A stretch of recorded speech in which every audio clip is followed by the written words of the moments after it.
It's very much like driving. When you're driving a car, the most important thing is that you keep your eyes on the road. It's not that the road maps aren't helpful. So having these models in your head, understanding about different conversational styles, understanding about love languages is helpful. But when you're driving, you don't want to be looking at the maps. When you're driving, you want your eyes on the road because, as with driving, everything is changing moment by moment. Welcome to the Reframe, where we have real, unfiltered conversations about mental health, parenting, and addiction treatment in a changing world. Hosted by Douglas Bodin, a therapeutic consultant with 35 years of experience, we explore the shifts shaping mental health care, featuring experts pioneering new approaches and offering practical advice. Join us as we challenge old narratives and reframe the way we think about the challenges in mental health treatment. This is The Reframe. Let's dive in. Welcome. I'm with Dr. Kathryn Ford, who's a psychiatrist and couples therapist, and now an author. After 20 years of helping couples, she has written The Aperture Effect. And in this book, she teaches couples and therapists to use the aperture awareness, which is a mindfulness approach that integrates mindfulness, psychology, and neuroscience. She received her MD from Brown Medical School and completed a residency in psychiatry at Stanford University School of Medicine. Dr. Ford, welcome. It's good to have you here today. Thanks, Doug. It's great to be with you. I wanted to invite you in to talk about your work with couples especially and how that relates to, I think specifically the kinds of clients that we work with in our mentoring and consulting programs. When we were talking earlier, I think a lot of the different pieces resonated for you. But I'd like for you to just start with a little bit of a background, your approach, and what you bring to your work with couples. Okay, excellent.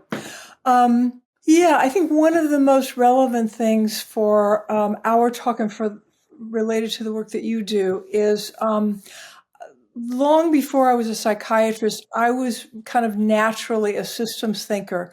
I grew up with both of my parents doing work that involved systems of people, large systems, small systems.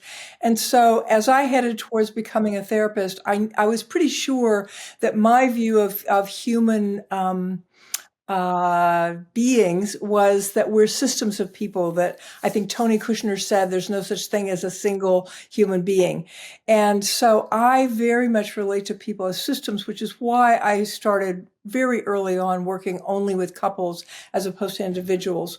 So that's a very important part of my work. And other than that, as you said, it's kind of a blend of my classical training in psychotherapy and various Western psychologies, and a lot of practice of mindfulness, and feeling like that's really taken hold of me in terms of what's important about how people interact with each other, is being present with themselves and with each other in the moment. Do you think people nowadays are as attuned to the notion of systems as they might have been a couple of decades ago?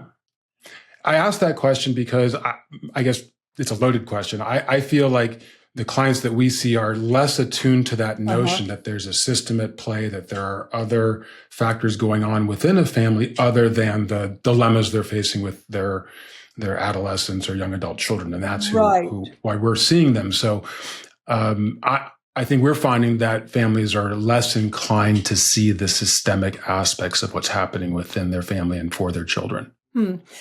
That's interesting. I was thinking about your placing it 2 decades ago. I'd probably put it back a little bit further than that. Having not lived really my primary adult life during the time where people lived in mostly extended family groups and small community groups, I can't say that by experience I know what that was like, but I've studied a lot about it and thought a lot about it. And I think that going back to the time where we lived in groups of people that were kind of stable over time, that were geographically conglomerated, I think that there was much more a sense of who we are is who we are in our family, who we are in our community, who we are in our community groups. And now, both with the fact that we live in much smaller groups, and though even those tend to attenuate, lots of families have people that travel a lot. And so even the nuclear family isn't always together. And yeah, I think that has led to people feeling, I think that's very much a part of why people feel isolated, and very much a part of why they tend to think that they individually can do a whole lot of things that we can't actually do individually. That's very interesting. I think that families, even when there aren't people traveling, they're together in the same household, and especially with more people working from home, you Right. can have Yes. families fully in the same household, but isolated, alone Yes. in their own bubble. And the system is playing out, but with each component of that system in some form of isolation. Yes. Yeah, I think that's become one of the major difficulties of not all cultures on the globe equally. I think the Western cultures tend to have that problem more than the Eastern ones. And I do think of it as a problem. I think it's a big mistake. And within my psychotherapeutic community, I'm a big proponent for the importance of not forgetting.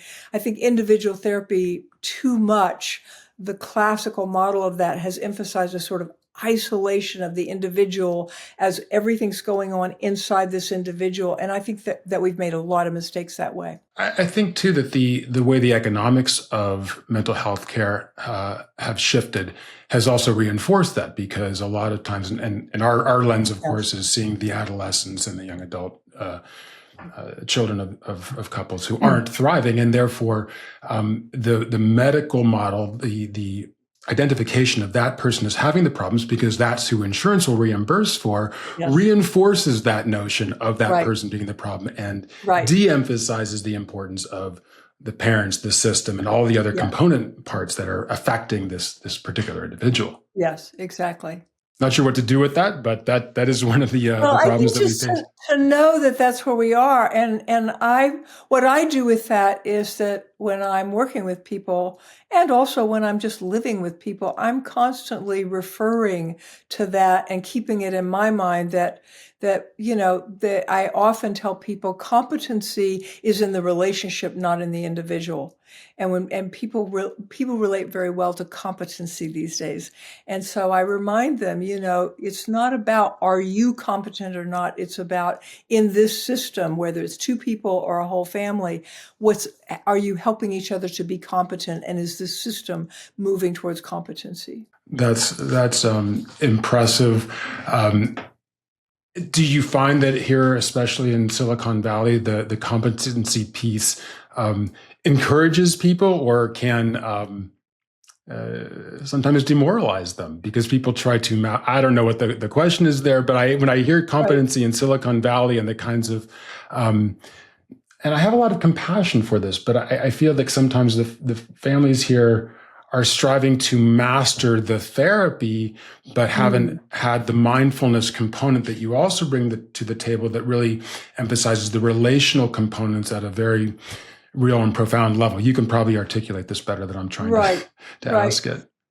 That's interesting. I think you picked up on the fact that word could also trigger people into this hyper competitive thing that goes on. Right. And I'll have to think about if it's doing that. I think at one and the same time, people can relate to it because they're trying. I also think that by and large, I work with and you work with people that are trying very hard to do the best they possibly can. And I guess that's what that word invokes for me. And I haven't found that it has a downside, but I'm gonna stay alert to that now that you mention it. What I think we see with the word competence is families who have feel a lot of anxiety and the desire to learn everything they can and take it all in and master the things, learning all the skills, the DBT, but the mindfulness and how to really relate, how to get the connection with your child is something that I think still can elude people, even though they can write the book, teach the class on some of the skills, but really getting the connection is something that I think is harder with all the information and all the experts and all of the books coming at people. Okay. That's great. Now, you're singing a song that I like, so let's talk about that. Yes, the downside of anything that takes people to learning more from books and models, et cetera, is that really part of what mindfulness teaches us is that in everything we do, and that includes our relationships with each other, it either happens right now or it doesn't happen at all. In other words, the ability to connect is in each moment. What I see so much with couples that I work with is that when they're talking to each other and they get in difficulty, what they tend to do is to reach for their roadmaps. They reach for their models. They try to figure out, what does this have to do with our love language? Or what does this have to do with our conversational style? What I tell people is, it's very much like driving. When you're driving a car, the most important thing is that you keep your eyes on the road. It's not that the road maps aren't helpful. So having these models in your head, understanding about different conversational styles, understanding about love languages is helpful. But when you're driving, you don't want to be looking at the maps. When you're driving, you want your eyes on the road, because as with driving, everything is changing moment by moment. And you might be in a moment where the road is open and dry and it's clear sailing and you're having a good time and it's not even hard to talk to each other, right? And you enjoy that. But also in a moment, something can change. And we've all had this experience. We think the conversation's going fine. And all of a sudden we have what I call the uh-oh moment, which is the other person's face suddenly clouds up, or they look away, or they grimace, and you realize, uh-oh, something just happened that isn't quite right, doesn't feel good. The other person isn't good with me anymore. And so mindfulness helps us to be aware in the moment of that uh-oh response, to pay attention to it as opposed to ignoring it. So often what people do when they get that feeling in a conversation is they just whiz on by it. That's the equivalent of you hit the gas as it starts to rain and you're driving, You don't want to do that. You want to instead be able to be mindfully aware of, uh-oh, this is a moment where I really need to pay close attention to how am I feeling? How's the other person feeling? We need to maybe check in with each other. So that's how I use mindfulness with couples. And I do think it's the most important thing. And I think for most people I work with, the first step is to kind of get the models and the ideas and the figuring it out. We're so good mentally at problem solving of a very abstract kind.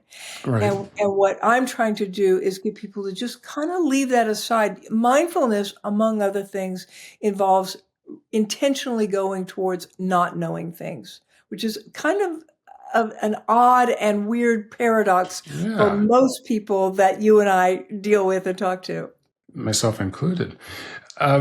What have you seen differently now versus we talked 20 years ago? How are the couples coming in today? And I know you sometimes only can manage a certain number of families who are dealing with teens and adolescents, and that's it's interesting. When we talked before taping this, you talked about why that is, and there's some specific challenges there. Maybe you want to speak to. Yeah, I think my experience in my practice is that couples that are dealing with kids in their family that have sometimes we call it special needs or special difficulties or a different, neurology. We call this, the neurological differences. Any of that, anything that isn't just kind of straight down the middle, average, and I mean that statistically as opposed to normal. What we have, I think, figured out, and a lot of couples come in with some awareness of this, is that we used to think of normal as the right thing. Normal is simply a statistical average of something. And really, we're all individuals. But what I find is that couples that are dealing with kids or teenagers that are having unusual amounts of difficulty with their progression toward adulthood, with their school systems, whatever it is, those couples are experiencing a lot of stress. For most couples, the thing that's closest to their heart and the thing that they really do care about the most is their kids and their family. Right. Most people these days, and I guess that's one difference as compared to 3 or 4 decades ago, is most people these days become parents very intentionally. It's not usually an accident. They really wanted this role and these relationships. And so when things don't go well, they get very nervous. Especially certain kinds of families with overly high expectations. So I think right now we're in a transitional time. 10 years ago or more, I was dealing with families that thought that they had a unique set of problems when their kid couldn't interact with the school system the way everybody else was. And they felt like, gee, what's wrong with us? What's wrong with this kid? I think there is a growing awareness, maybe especially in the Bay Area, of the fact that lots of families are dealing with this, and there are a lot of variations about how kids and adolescents progress through life, including and especially how they interact with their families and with their school systems. So I think there's a little bit more sense of we're not the only family that's dealing with. There are more schools now that have certain programs within the school that offer talks and contact with professionals like yourself that help them get information about neurodiversity, about unusual developmental patterns, et cetera. And I think that the types of issues that are confronting parents of their kids are what can bring out the biggest rifts within couples. And so all the more reason why they have to figure out the tools to connect, to coalesce around how to assist that child in a coherent and mindful manner. Because that Overton window of what's normal has shifted. I'm thinking now about the young adult children, but that Overton window of normal or average has shifted. And so a lot more of the children are, the young adult children in this case, taking alternative paths, are at home longer, are bringing up different challenges because of the economics of the situation, couples working from home. So I think all of those pieces have, I think, inflamed a lot of the types of tensions that can exist in an otherwise, pretty functional family. But these pieces, that range of normal is very challenging, especially within the families where their view or their intentional parenting has led somewhere different than their roadmap. Yes. We all need to keep growing. And in order to grow and learn and expand as human beings, we need sort of the right amount of difficulty. And in the families you're describing, sometimes the amount of difficulty is not quite right. It's a little excessive. And so it's extra challenging. And as you said, family systems and couple systems that, are kind of doing okay without extra challenges tend to have more difficulty when the challenges come. I would say the other side of that, or the potential optimistic side of that, is I do think sometimes it can heighten the need for learning and growth and personal expansion in a way that if the individuals and the couples can respond to that welcomingly, or with the anticipation of, okay, now we get busy and learn something new, I think it can take a couple from complacent attitudes about, well, we're in our adulthood now, and now we just kind of cruise along and do our jobs, and that's that. I think it can take people into a growth mindset and an awareness that actually you have to keep learning. And I think that's the upside of it, which I think is important.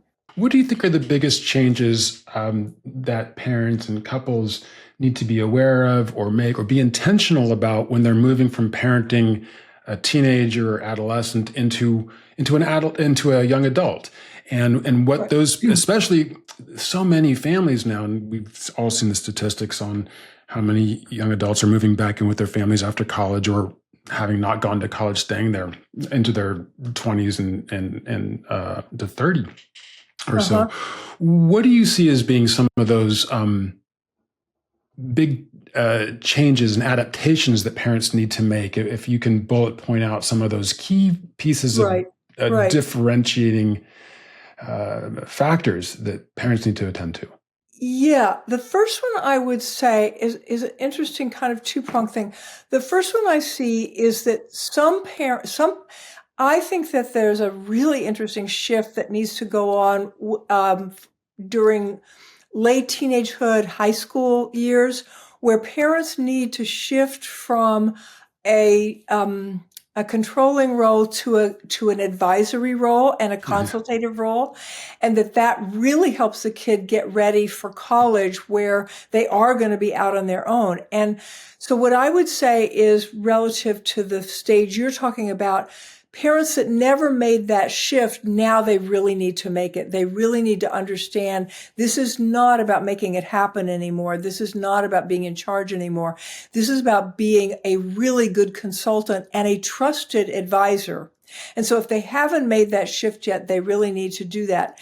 And I would say the other prong of that is that if a kid seems to stall out or not be progressing as they're leaving college and at that transition, there can be a tendency to actually regress towards the earlier mode of control, because, you get scared, and we all kind of tend to want to control things when we get scared. And so as parents get nervous about what's happening, even if they kind of had moved toward the advisory role, they may backslide.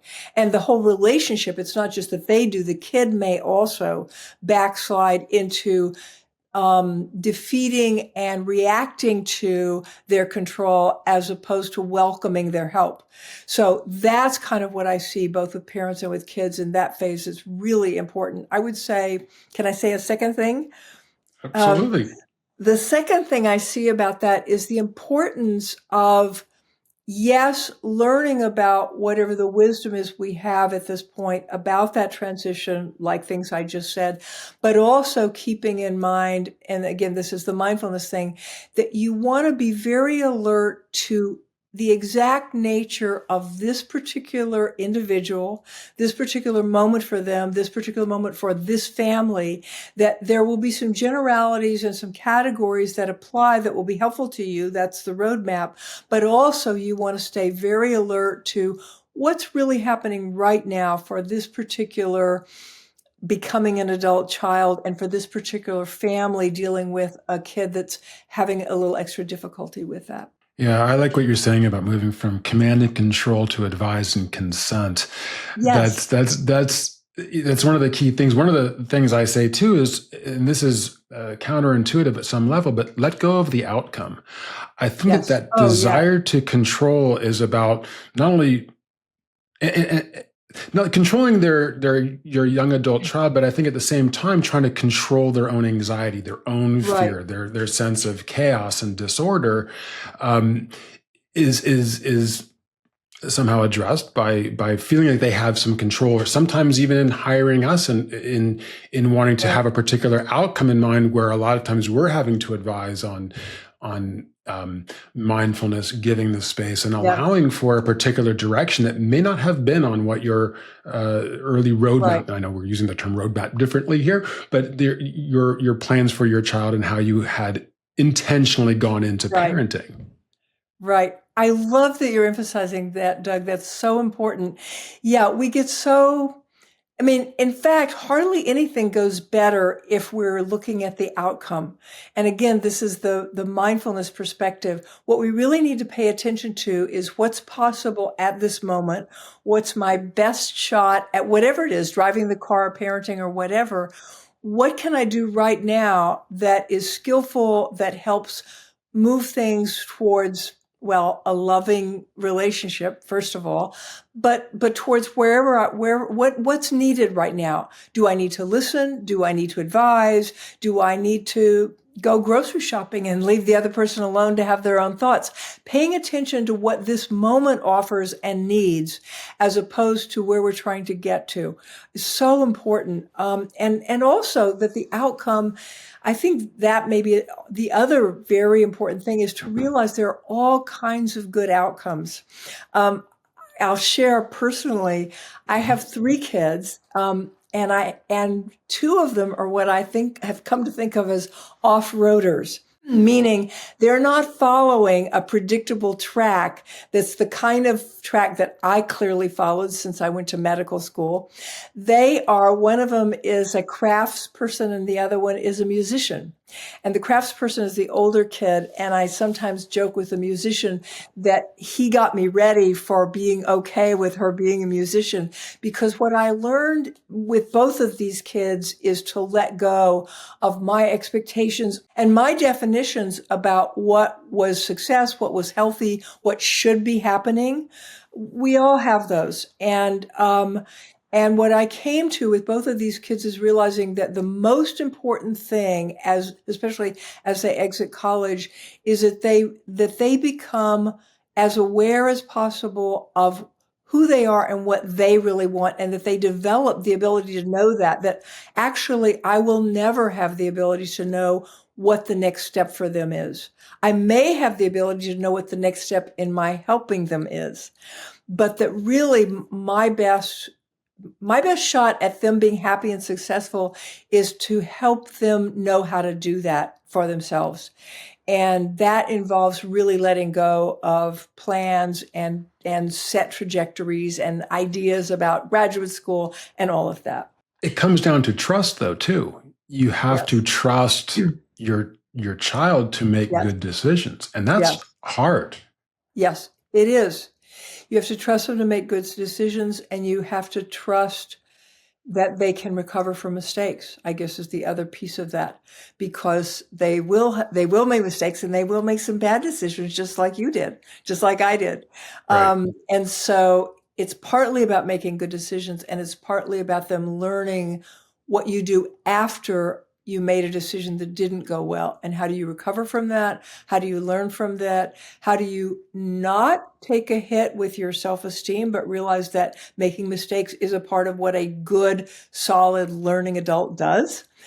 And we have to give them the space to make those mistakes. We're not going to trust them to make the mistakes and recover from them if we haven't given them the chance to make those mistakes in the first place. If we're constantly curating or trying to control what's happening for them, we're not trusting them, nor giving them the time, the space to develop that trust in themselves and for us. Exactly. I like all the driving analogies too, roadmaps and off-roading. This is great. What are some of the tools that you use with families when someone comes in with you, they're presenting the challenges? What are some of the things that you do or like to address in helping families develop the communication skills, the presence, the mindfulness, and I'm thinking specifically for the parents, doing the couples therapy, and for the parents of the kids that we might see either in their adolescence or young adult lives. Right. Yeah. I would say tool number 1 is being able to be present in the moment. And as I emphasize to people, it's not that every single moment you're at an exquisite level of mindfulness in the moment. A lot of times you're just having a conversation. It's that you've trained yourself to come fully present to the moment when you get that signal inside of you, when something inside of you lets you know, pay attention. And knowing how to bring yourself fully present. That's tool number 1. And I would say what's related to that, if we want to get into that, that's kind of the big overview, is paying attention in the moment. And I guess the other thing I emphasize in my work, and part of what the book is about, is that the most important thing to pay attention to when you're interacting with someone is their openness and your openness. And I call that aperture because I wanted a special word for it, because I think it's a very special ability that we have. It turns out that our brain is very well equipped to sense in kind of a full body awareness sensation of our own openness and also of other people's. We're very connected to each other. There's something called limbic resonance, which means that the part of our brain that's processing our feelings and our interactions with another person is very resonant, and I can actually tell if you're open to me or not. It's not such a mystery as long as I know that it's there and I can relate to that. So I number one for me is reminding people the most important thing is that you're open to each other, and that if you're not open to each other, you know that you need to make a different response than when you are. As people start to close down, they get that uh-oh feeling, and they need to know number one thing, and now we're going to the toolbox, the actual how do you do this. The how do you do that is slow down. The rate at which we conduct our conversations with each other is so fast that we can barely or not at all process the content of what we're saying. People don't usually get most of the content that they're exchanging, and yet their whole focus is on that. We need to slow down because we need to be able to not only process the content better, but process how we're feeling, what we're picking up, how the other person's feeling, that uh-oh response, and what do we do with that? And so often what you need to do if you feel like things could go better here, or things not quite good, or I'm starting to close down, that should be a signal to slow down and sometimes take a complete time out. It's very important if things aren't going well that first I slow down enough to check in with myself, like, what am I feeling? And do I think I'm closing down?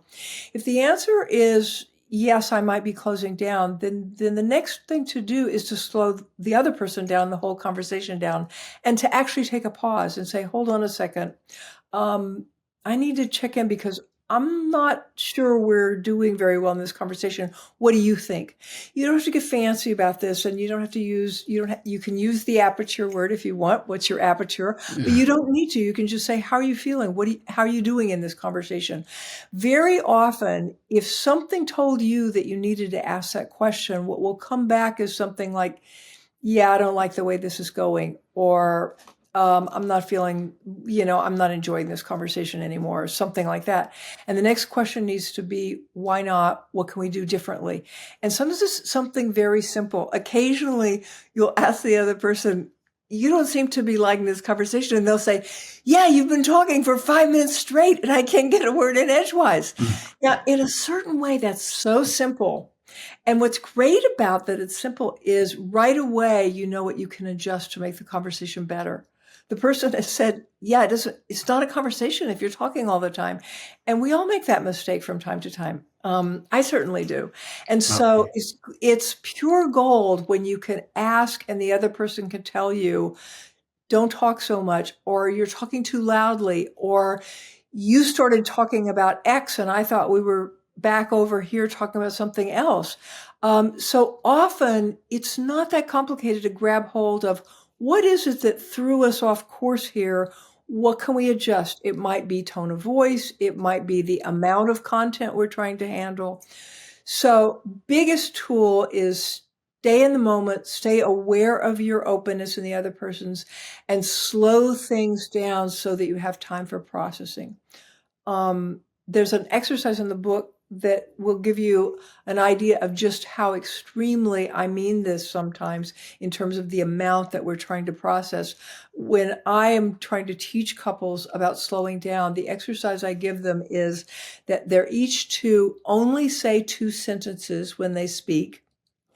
And there's to be a pause of about 2 sentences length between the speakers.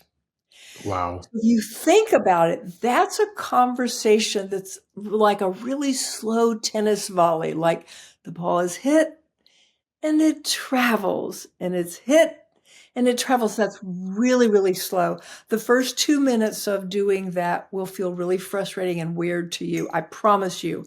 Stay with it. And by the 5-minute mark, you will start to actually, instead of feeling more nervous, you're going to feel more relaxed.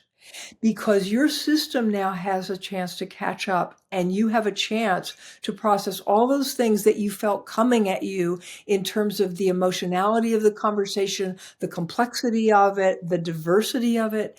And now you don't have to work quite so hard to keep up, and you can relax a little bit. And once you relax, of course, everything goes better. Another extreme version of that was in a lot of therapeutic programs.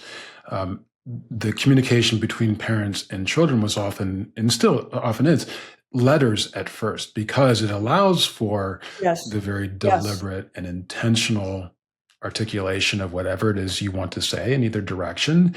And at the Yes. same time, the ability to read and digest what has been written to you, and then your thoughtful response to that. So with the time and distance of being in a treatment program that allows for that. And it was an extraordinarily productive thing oftentimes, and could see in comparable situations that the immediacy of communication, for example, in a phone call or Zoom, would devolve and not allow for as healthy communication. And these are in extreme situations between families, of course, but that's a I think, profound example of slowing down the communication and being very thoughtful about it. Yeah, no, I like that, Doug. You're right. Putting things in writing, it effectively slows things down a lot, as much as you want it to. Actually, you could slow it down as much as you need to. And you're right. That is a great way to slow things down. Say more about your book.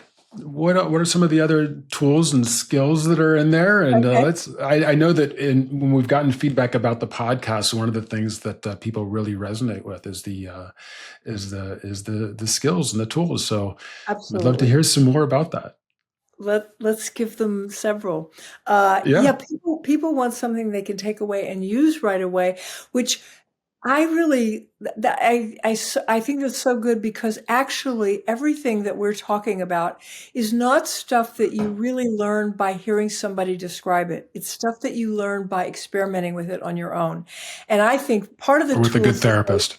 Part of the tools is they want something useful, but actually I think behind that is, in order to learn what we're talking about, they need a tool to practice with so that they can have their own experience. So, and I wrote the book. Originally, the book was going to be a workbook, because I had a lot of exercises I was using with couples in my practice, in workshops with couples, and I wanted to just write those down and share them. And the book eventually became more than a workbook. It's a book with exercises, but the exercises I still think of as the heart of the book, because everything that's in the book, and there's a lot of interesting theory and explanations in there, but everything in there is really stuff that you're really going to need to learn experientially. And so with every set of thoughts that I present, there's an exercise so that you can do the experiment yourself and find out what your experience of that thing is. So let's talk about a few of the tools that are in there. One of the hard things about human beings encountering each other is differences. And sometimes people talk about differences as if the differences are the problem, which is kind of true. But if you really think about it, every time one human being encounters another human being, there's an encounter with difference. We are kind of similar, sort of, enough so that we can talk to each other mostly, but we're also really different. And the way I remember a trivial conversation about who was going to pick up the mail is going to be different than the way my partner remembers that same trivial conversation. And if we're not careful, we'll trip over that difference and get in a big fight over it. No, you said you were going to get it. I absolutely did not. So every time we're talking to each other, we're encountering differences. And so dealing with those differences in a way that isn't a debate is really important. The standard conversation about, I think, just about everything, trivial things and important, is that we without even thinking about it, we have a conversation that starts with a drag and drop, meaning I tell you what I know and you tell me what you know. And then the next step is we quickly compare to figure out if they're the same. Do we agree? And then if we don't agree, the next question is who's right? And from there, the conversation is either a long debate about who's right or a short debate about who's right, or we both stomp off, disgustedly. That's the conversation we usually have about just about everything. What I want people to learn to do is have dialogue. And dialogue starts with what you know. You kind of put what you're bringing to the table, on the table, and you start there, but very quickly you enter into a collaboration, the point of which is to discover what neither of you knows. It's a conversation to find things out. There's a wonderful book called Dialogue by William Isaacs, and his subtitle for that book is Thinking Together. And I love that. True dialogue is thinking together. And what it means is that you make really good use of the fact that you don't have the same brain. You do have a lot of differences of perceptions, opinions, assumptions, evaluations, and you make really good use of that. A couple of the specific tools, and maybe my favorites that help people make good use of that, is first of all, to remember that you're both right. And very often people quickly get to kind of, this butting of heads about who's right. And what I coach people to do is, what if you're both right? And that can feel really odd because these differences look like, no, only one of us could be right, right? Almost always, it will seem as if one of you has the truth and the other one is wrong. You need to step back enough that you can entertain the possibility of, in what reality, if both of these things are true, then what is going on? Often what you discover at that point is that you're not exactly talking about the same thing. I'm talking about who was supposed to get the mail today, and you're talking about our agreement about who was supposed to always get the mail, right? So there may be differences in the meaning of the words. There may be differences in other assumptions about the conversation. But there's a picture in which both of these things are right and useful and important, and you want to put it all together. It's a little bit like a jigsaw puzzle. If you're working a jigsaw puzzle with another person, and I pick up a red piece that definitely looks like a red barn, I think, oh, this is a picture of a red barn. That's the puzzle we're working on. You, meanwhile, pick up a picture that definitely looks like a little fringe of a pine tree, and you think this is a picture of a forest. For sure, we're working on a picture of a forest. Both of us are right.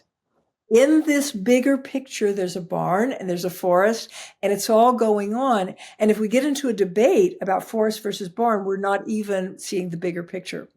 So one of the big tools is, against all your instincts, because it won't feel natural, learn the discipline of, what if we're both right? What's going on that could be consistent with we're both right? The other tool that's very much like that is what I call grain of truth. It's very important that our partner be able to bring us their truth about what they see about us. And it's very important that we be able to use that. The best source of information we have is somebody else's observations about who we are, because we only partially know who we are. And the more we understand about who we are, the better we can function in the world. So your partner says, I'm getting really sick. You always leave the dirty dishes at the end of dinner and you just walk out, and I'm really tired of that. My reaction might be, are you kidding me? I'm the main one that cleans up these dishes, right? So my first reaction is, that's absolutely not right. What I advise people to do at that point is go to grain of truth. There is a grain of truth in what your partner is observing, and you really need to value that and preserve it and thank them for having the temerity to bring it to you. What's going to turn out to be true for you is not going to be exactly what they're saying. You're not looking to totally agree with them. You're looking for the grain of truth. So in this example, for instance, the grain of truth might be that in the last month, I'm smiling because some of this happened. In the last month, I think you might have talked to Pam before this, didn't you? I've been so hard at work on my book that I actually have been walking out of the kitchen at the end of the meal and just falling into bed and going to sleep, right? And I wasn't even aware that I had done that enough that it deserved comment, because in my mind, I'm the person that washes the dishes, right? And I hadn't registered that in the last month, I've actually been the person that's writing a book and isn't doing the dishes, right? And so the grain of truth is, my partner's right, something has changed, and it's changed enough that they're concerned about it and they don't like it and they need to talk to me about it. And that's finding the grain of truth. It's not what they said, that I never do the dishes and I'm bad at dishes. It's that there's something here we need to talk about that they're onto. So grain of truth is almost always there, and you have to learn that it's not about agreeing. It's not about, oh yeah, you're right. It's not going to feel that way. What it's going to feel like is, I'm not sure. And what you're looking for is not to simply affirm that they're right. What you're looking for is they're presenting their experience, and you're looking inside your own experience for what matches with that. So when I look inside my own experience, what I find is the person that's exhausted from the last phases of this book. That could mean that I haven't even been aware of the dishes. I didn't know I wasn't doing the dishes because I wasn't even thinking about the dishes. That's the grain of truth. And that's something only I know. They don't know where my head was and why I was preoccupied. That's my reality. And that's the grain of truth that you're looking for, is what in your reality fits with their reality. And that's instead of getting reactive, instead of getting insulted that they're complaining about you, because we all do that. That'll be your first response, is to get insulted, let that go, and look for the grain of truth. Yeah, I love that. Because we're all looking for all these different puzzle pieces. And if we've got the part of the barn and part of the forest, there's a lot of other pieces out there that can reinforce our particular view of what we're trying to put together in this puzzle. But at least we can agree that we're working on the puzzle together. Exactly. I'm trying to exploit that metaphor. Right. Good. It's a good one. I'd like to ask you how you work with families when they've got a young adult child living at home, or who's otherwise not thriving, and that individual is not working with the same skills and tools. How do you coach and advise those parents as they're struggling with their own communication, being mindful and using these types of skills? How can they bring that young adult child into that conversation or work with him or her more effectively? Right.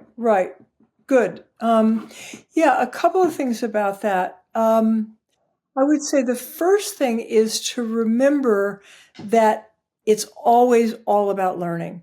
It's always all about your learning, and it's always all about their learning. And so with anybody, and especially an adult child that's living at home and not doing well, and you're worried about them, is to realize you only start where you are, wherever they are. What you're looking for is, how can you provide, in the experience with you, in the interface with you, and experience of living in your home, the very best circumstances for their learning. And that involves a lot of tuning in to who they actually are, which means a lot of letting go of who you wish they were. And you're not looking to take them from A to Z. You're looking to understand, where are they right now? What's A? Where are they? And what do they need to be in a learning mindset, which means to not feel too threatened, to not feel too controlled, to feel interested. And I think some of this comes down to, so first thing is to emphasize learning. And starting with your own learning, which is learning to be better and better at this interface that provides learning for them. And secondly, that the main thing they're going to take from you is modeling. And we've used that word for a long time, and I think it actually goes a little bit beyond that. There's an implicit kind of learning that we do with each other and provide to each other that has to do with this limbic resonance. There's a wonderful book called The General Theory of Love, which was written by 3 psychiatrists at UCSF a couple of decades ago. It's a real sleeper, but it has some lovely things in it about what's really going on in the neurology of our connections with each other. They talk about the 3 R's of limbic connection: limbic resonance, which is what I talked about, limbic regulation, and limbic revision. This is really important for what we're talking about right now with how do you help an adult child at home. There's a lot of implicit, what they mean by limbic revision is that when I'm in contact with you, there is a subtle influence of my limbic system on yours and your limbic system on mine. I'm able to talk to you today, Doug, more easily than I might otherwise be able to, because as I just said to you, you're clearly very connected to what we're talking about. You're interested in it. You're interested in tossing ideas back and forth. That's affecting me way beyond the words that we're exchanging. There's a subtle effect of me feeling relaxed, welcome, respected. All of that gets communicated implicitly. It's not going to help you that much to go into your kid and say, I just want to remind you I respect you. Like, yeah, could you close the door on your way out, please? This is not going to help. But your limbic system is constantly signaling them about whether or not you respect them. What you really need to do is to pay attention to the fact that if you really don't respect them, don't expect them to feel that you do. They're going to read, their limbic system is going to read very accurately your limbic system. So the first step is to check in with yourself. What's in the way of you feeling fully respectful of this individual human being as they make their way through life, for example? So it's modeling, but it's even beyond explicit modeling, like you show them how to be honest in a conversation. Yes. But also your limbic system being in a state of openness and receptivity and interest in what they have to say not only encourages them to talk at that moment, but it subtly influences their limbic system to grow and develop in those ways. So I would say these are the important things that go on with a kid living in your home, a kid adult, that where things are going on that are really kind of unnerving and scary. Just remember, at every moment, there's a possibility of providing something that will be helpful to their learning, given who they are right now and what they need. And can you show up for that? What are some of the other innovations or adaptations that you see going on out there? One of the things we focus on this podcast are changes that have occurred sort of during and post COVID, and what's different now. What are families? Everything. Everything, I guess this is going to be a two-part episode. We're going to keep going on this for a while. Right. I don't know about your experience. My experience is that every time I turn around, I'm being reminded that I wasn't aware that COVID wasn't over, and it's not over, that there are still many, many things about the way we do everything that are different because we went through COVID. And for sure, the world of work is different. The possibility of working from home, a kid that likes to be on the computer a lot and doesn't really want to go in and have contact with other people. There's some things to look into about that, but it doesn't mean they're not going to have a productive job, for instance. So that's one big difference. The other big difference is that everybody got it kind of thrown off by COVID.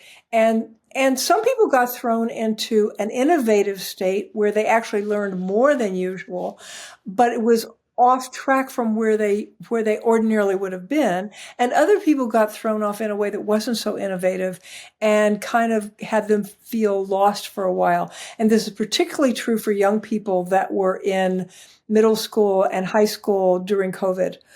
Their learning changed, their relationship to going to school changed, their relationship to trusting that things would be there for them tomorrow changed. I think that's one of the huge, all of them are big, but I think that trust in the world and in our structures and systems, I think for all of us has eroded dramatically. And I think especially for developing children and young adults.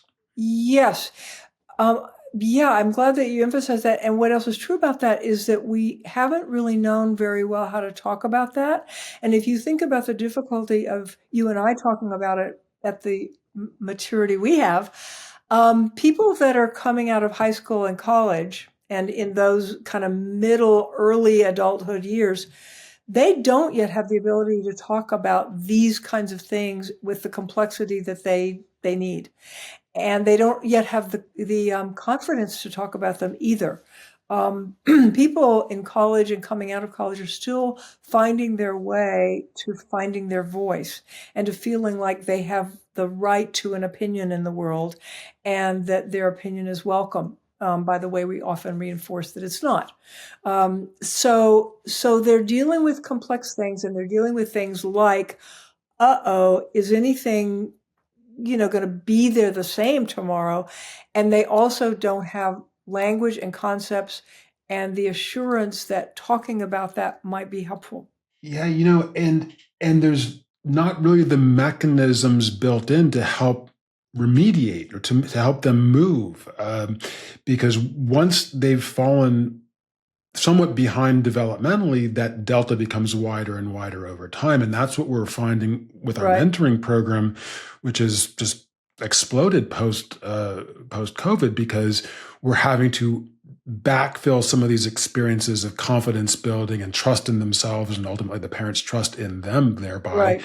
but Right. incrementally with little experiences that happen over time. There's and that's sort of the idea there, is to backfill that development, growth, maturation, self-confidence, Right. resilience, all these things that I think, especially for those kids who might be a little, challenges, not neurotypical, something like learning disabilities, they fell even further behind, and the seduction of being online all the time reinforced their bubble, but again kept them further and further behind their peers. Right. I really like what you're saying, and part of what I'm noticing as you're talking, Doug, is the importance of me not thinking that I have really good answers to what you're talking about.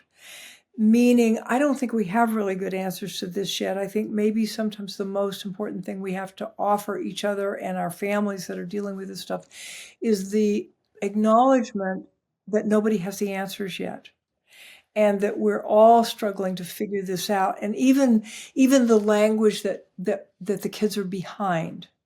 Behind references a timeline that was that fit with a certain time period under certain circumstances. Right. And it was kind of true for a while. We got used to, everybody marches along and they pass these gates. And so in what way are they now behind? Right? That we're all kind of living in a new set of circumstances, feeling our way. We don't even know for sure which things have changed and which things haven't. Lots of things haven't changed, but some things have.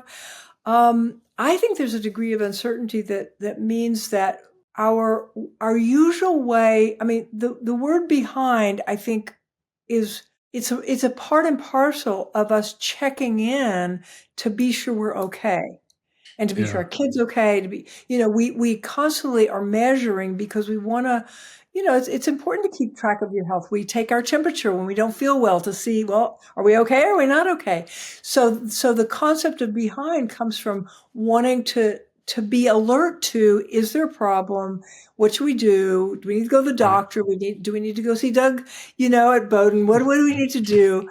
Right. So there's something good about that, but also we need to release it and to understand behind is maybe not that useful anymore. And what we really need to figure out is what's possible next. How does this person, how do we help this person have the very best month they can have this month? And what can they learn? How can they grow inside of themselves? How can they feel more stable and more confident? There's so many different agendas. But I think maybe it starts with knowing that we're all trying to learn and figure this out, and there aren't any easy answers. So if parents are feeling like they're lost and they don't quite know the answers, that's okay. And there are experts that have different perspectives than parents do, and different skill sets and different knowledge. And it's also okay to puzzle about these things with other people. And in fact, it's really important. One of the mistakes that parents need to never make, really with any of their kids, but especially if a kid is in particular difficulty, is to be alone with that as a couple and as a family, and they need to have the advice and connection with experts. They need support groups. They need all kinds of connection with other people, because carrying these things is hard. Yeah, and there is this cultural recalibration of what is normal, and I know we're not, or what's behind it, and I agree with you not using those terms, and yet the not knowing, the recalibration, if you will, is also leading to a ton more anxiety, fear, Yes. FOMO, Yes. whatever else you want to call it, which Yes. I think can reinvigorate the anxiety that has parents often trying to impose some semblance of a roadmap when they feel the chaos of not having any. Exactly. I totally agree that we both need these maps and need these ways of understanding something about what's going on and what to do next. And also we need to hold them lightly and keep revising them, keeping in interaction with the maps that we're holding. Okay, well, this has been absolutely fascinating. I really love talking with you. We could probably keep going, but I want to ask if there's any last bits you want to say about your book or your work with families, and then we'll call it a day. I always emphasize innovation, and as you can hear in our talk, I always emphasize that what's always there is the possibility for learning and expansion of your understanding. One of the big innovations, or one of the big new awarenesses that came with this recent wave 2 decades ago that started of neuroscience. For those of you that don't know, neuroscience kind of exploded a couple of decades ago, and we know all kinds of things about our brains now differently and more than we used to, and that's wonderful. One of the things we learned is that the neuroplasticity of the brain is infinite and goes on forever as long as we're alive. What does that mean? We used to think that our brains were formed and figured things out and we became who we were age 0 to 5. And then there was a little bit of revision in adolescence. And then that was it. And after that, it was all losses. That's the old brain that we used to have. Fortunately, that's not actually the brain we have. The brain we have is infinitely capable of learning, remodeling itself, revising itself. And so what I always emphasize is that life is full of a lot of difficulties, a lot of challenges, a lot of confusion, a lot of times where you don't exactly know what to do next, etc. There's always the possibility for that moment to enhance your understanding of yourself, your life, your family members. And so lots of these moments are super hard, and I'm not saying ignore the difficulty. It's real and it's there. I am saying keep next to that always, that showing up. I also believe that almost everybody really wants to do their best and to be a really good person for themselves and for their family. And so doing your best and showing up with your best in that moment will result in you learning something, and to value that and to know that there's recompense for all this difficulty. And it is a lot of hard work. And there is, even if you don't get your kid to get out of the room and get a job, in every moment, there's a possibility you might learn something that will help you be a better human being with other human beings. And most of us really want to do that. On that, Dr. Kathryn Ford, it's been a real pleasure. And thank you for being here on The Reframe. Thank you so much, Doug. Thank you for tuning in to this episode of The Reframe. Follow the show wherever you listen to podcasts so you'll never miss an episode. Please share this episode with your friends, colleagues, innovators in the industry, and anyone you feel would benefit from listening. To learn more about the Bodin Group and Bodin Mentoring and find additional resources, connect with us at www.thebodingroup.com.